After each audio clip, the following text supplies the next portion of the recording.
زاہد نے اپنی امی سے کہا، نہیں بیٹا تم فکر نہ کرو، مجھے رات اکیلے گھر میں ڈر نہیں لگتا۔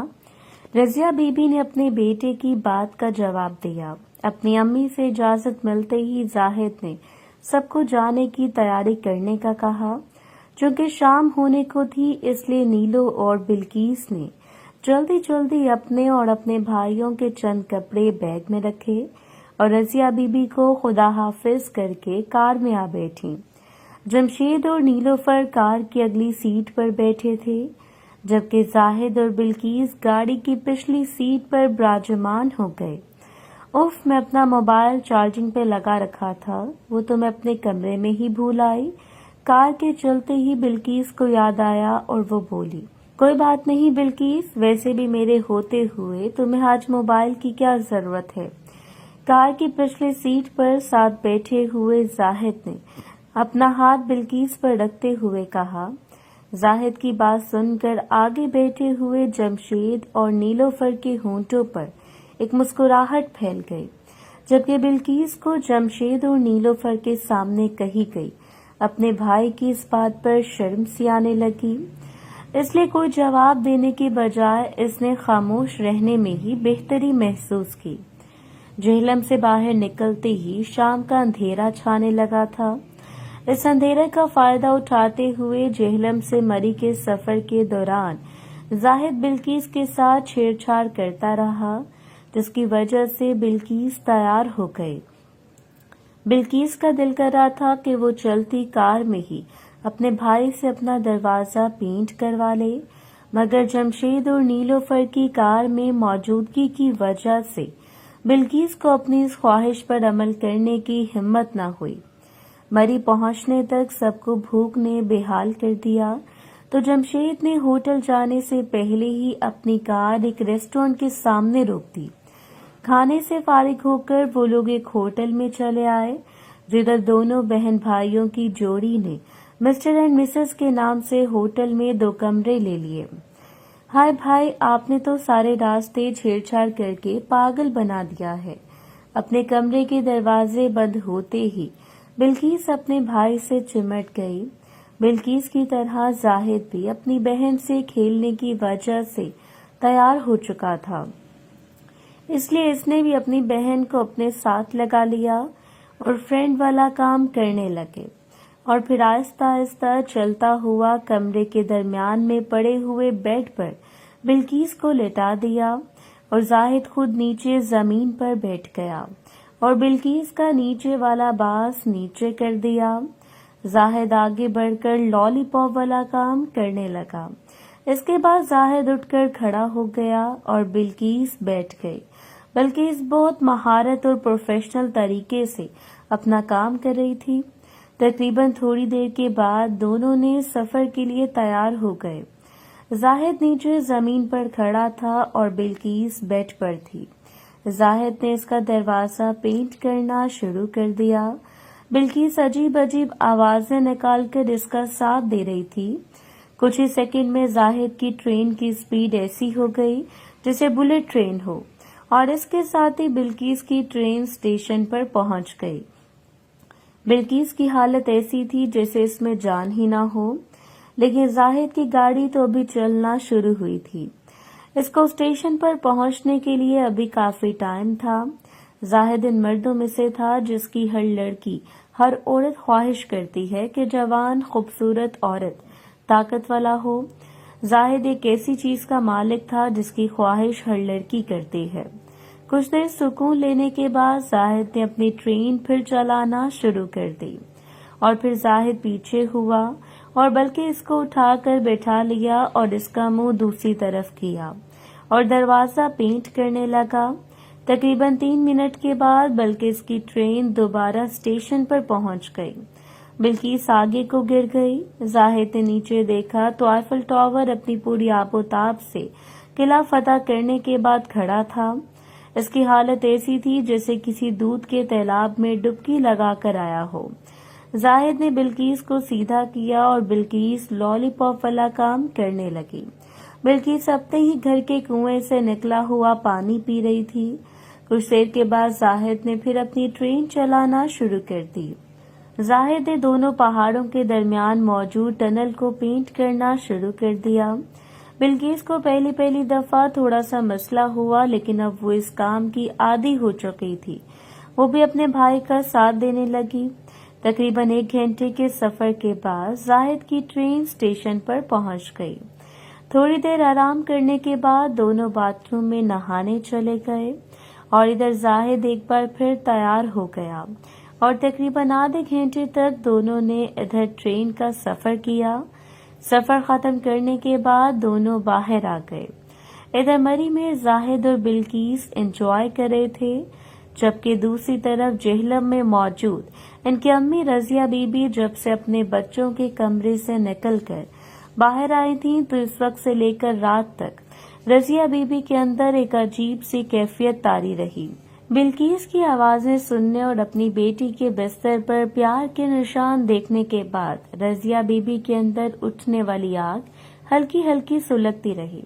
شام کے وقت جب زاہد وغیرہ اپنی امی سے اجازت لے کر مری چلے گئے تو ان کے جانے کے بعد رضیہ بی بی نے جلدی گھر میں بکھری ہوئی چیزوں کو تھوڑا بہت سنبھالا، اور پھر رات سے اپنی میڈیسن کھا کر اپنے بستر پر چلے آئیں۔ دن بھر کی تھکی ہاری رضیہ بی بی کو بستر پر لیٹتے ہی نیند نے اپنے گھیرے میں لے لیا۔ رات کے تقریباً 2 بجے تھے کہ رضیہ بی بی کو سوتے میں بہت گھبراہٹ محسوس ہونے لگی۔ یہ اس گھبراہٹ کا اثر تھا کہ رضیہ بی بی کی نیند سے اچانک ہی آنکھیں کھل گئیں۔ رضیہ بی بی نے نیند سے بیدار ہوتے ہی محسوس کیا اس کا ایک ہاتھ نیچے الادین کے چراغ پر تھا۔ ایسے لگ رہا تھا کہ جیسے نیند کے دوران رضیہ بی بی کا ہاتھ خود بخود نیچے پھسل گیا ہو، جبکہ پسینے سے اس کا جسم بھیگا ہوا تھا۔ رضیہ بی بی کو پہلے تو یوں اچانک نیند سے جاگنے کی وجہ سمجھ نہیں آئی، مگر پھر جو ہی رضیہ بی بی کے ذہن نے کام کرنا شروع کیا تو رضیہ بی بی کو احساس ہوا کہ لوڈ شیڈنگ کی وجہ سے گھر کی بجلی گئی ہوئی ہے۔ ویسے تو زاہد نے اپنے گھر میں یو پی ایس لگوا رکھا تھا، مگر ہر گھنٹے بجلی کی بندش کی وجہ سے یو پی ایس بھی شاید صحیح چارج نہ ہو رہا تھا، اس لیے بجلی جانے کے بعد یو پی ایس ہی آن نہیں ہو پایا تھا، جس کی وجہ سے کمرے میں گرمی ہو گئی اور رضیہ بی بی سوتے سوتے جاگ اٹھی۔ کمرے میں پنکھا بند ہونے کی وجہ سے رضیہ بی بی کو سخت پسینے آنے لگے تھے۔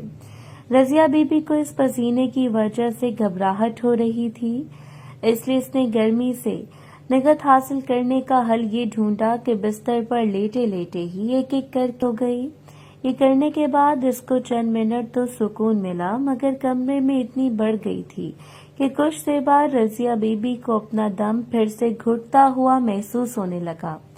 جب کمرے کی گرمی نے رضیہ بی بی کو مزید تنگ کیا، رضیہ بی بی بے چینی سے اپنے بستر پر ادھر ادھر کروٹیں بدل رہی تھیں، مگر گرمی تھی کہ کسی طور کم ہونے میں نہیں آ رہی تھی۔ اس کی وجہ یہ تھی کہ آج صرف باہر کی گرمی نہیں تھی جو رضیہ بی بی کو اس وقت یوں ستا رہی تھی، بلکہ آج تو رضیہ بی بی کے اندر کی گرمی نے اس کو اتنا بے حال کر دیا تھا کہ اب اسے کسی پر چین نہیں مل رہا تھا۔ جبکہ یہ صورتحال رضیہ بی بی کے لیے ناقابل برداشت ہو گئی تو اس نے سوچا کہ کیوں نہ وہ اٹھ کر باہر صحن میں پڑے ہوئے جنریٹر کو آن کر دے۔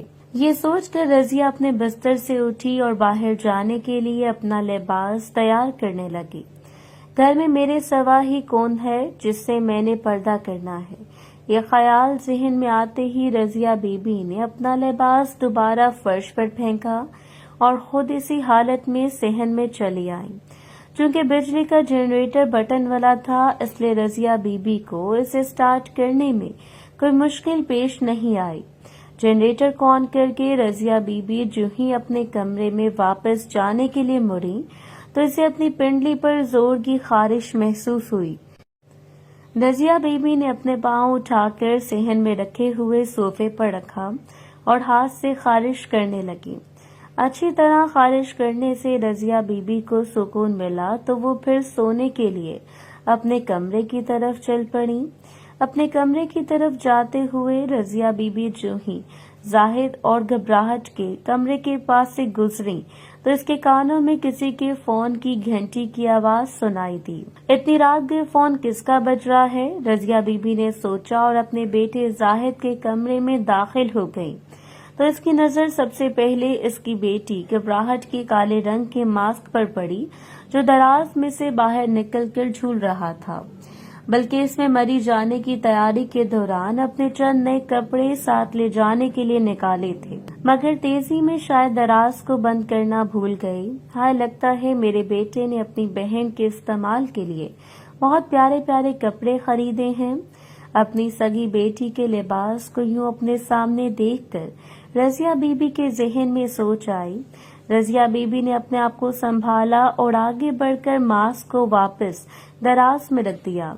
اسی دوران رضیہ بی بی کی نظر ٹیبل پر رکھے ہوئے اپنی بیٹی بلقیس کے فون پر پڑی جو بلقیس مری جاتے وقت جلدی میں ساتھ لینا بھول گئی تھی۔ رضیہ کے آنے تک فون کی بیل بند ہو گئی تھی۔ شاید فون کرنے والے نے جواب نہ پا کر فون کی لائن کاٹ دی تھی۔ رضیہ بی بی نے فون اٹھا کر اسکرین پر کال کرنے والے کا نمبر چیک کیا، مگر اسے اندازہ نہ ہو سکا کس نے اتنی رات گئے اس کی بیٹی کو کال کی تھی۔ بلقیس کے فون کو ہاتھ میں پکڑے ہوئے رضیہ بی بی کو نہ جانے کیا سوجھی کہ اس نے فون کی چارجنگ کیبل کو الگ کیا اور اپنی بیٹی کا فون لے کر اپنے بستر پر چلے آئے۔ رضیہ بی بی اپنے کمرے میں واپس آ کر بیڈ پر لیٹ گئی اور اپنی بیٹی بلقیس کے فون کو چیک کرنے لگی۔ چونکہ بلقیس نے کبھی اپنے فون پر پاس ورڈ نہیں لگایا ہوا تھا، اس لیے کوئی بھی شخص بلقیس کے فون میں موجود کوئی بھی انفارمیشن بہت آسانی کے ساتھ دیکھ سکتا تھا۔